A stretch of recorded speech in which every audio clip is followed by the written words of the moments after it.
नमस्कार। सियासी अपडेट में हम आज बात करेंगे महाराष्ट्र के मराठवाड़ा की सियासत। जी हाँ, मराठवाड़ा की सियासत के मुद्दे सामाजिक समीकरण और सामाजिक ताने बाने। मराठवाड़ा सत्ता बदली, समीकरण बदले, लेकिन सूखा प्रभावित मराठवाड़ा की समस्याएं जस की तस। जी हाँ, नमस्कार। मैं ओपी यादव, चुनाव विश्लेषक, और आप देख रहे हैं वर्डिक्ट न्यूज का स्पेशल कार्यक्रम सियासी अपडेट। निश्चित तौर पर मराठवाड़ा, जिसने चार मुख्यमंत्री मुंबई में थे, शिवाजीराव पाटिल, शंकरराव चौहान, विलासराव देशमुख और अशोक चौहान अभी हाल ही में भाजपा में शामिल हो गए और राज्यसभा के सांसद।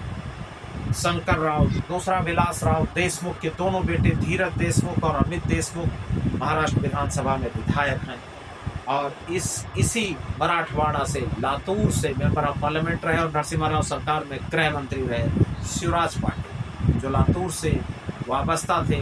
उनकी बहू डॉक्टर अर्चना पाटिल अभी हाल ही में भाजपा में शामिल हो गई हैं और एक तरह से युति गठबंधन में, यानी शिंदे बीजेपी अजीत पवार गठबंधन ने महाविकास अघाड़ी को घेरने का जबरदस्त प्रयास किया।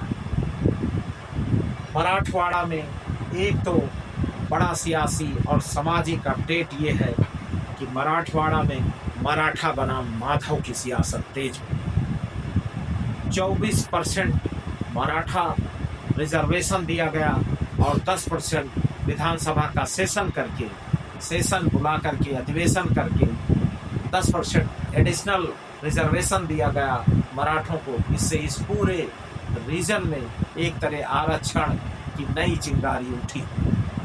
जालना, जहां से मनोज जरांगे पाटिल ने एक बड़ी सोशल मूवमेंट किया, 4 बार इन्होंने यहाँ जनसभा किया और जनसभा से सियासी मैदान में एक तरह से तपिश का एहसास करा दिया, सियासी गर्मी का एहसास करा दिया। और इसमें अजीत पवार की एनसीपी के सरकार के मंत्री छगन भुजबल ने इस पूरे आंदोलन की अगवानी की और माधव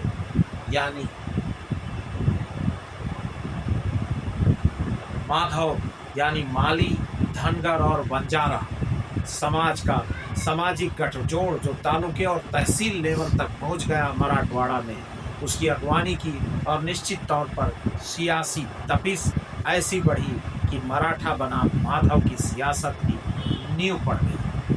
2024 के नतीजे 4 जून को कुछ भी मिले, कुछ भी नतीजे आए, लेकिन ये तय है कि मराठवाड़ा, जो मराठों की सियासी जमीन रही है, मराठा बनाम माधव की सियासत में नई इबारत लिख रही है। पिछले पार्लियामेंट के चुनाव में MIM ओवैसी की पार्टी ने औरंगाबाद लोकसभा जीतकर एक नजीर पेश की। इम्तियाज जलील औरंगाबाद से लोकसभा पहुंचे और प्रकाश अम्बेडकर, डॉक्टर भीमराव अम्बेडकर की बेटी की पार्टी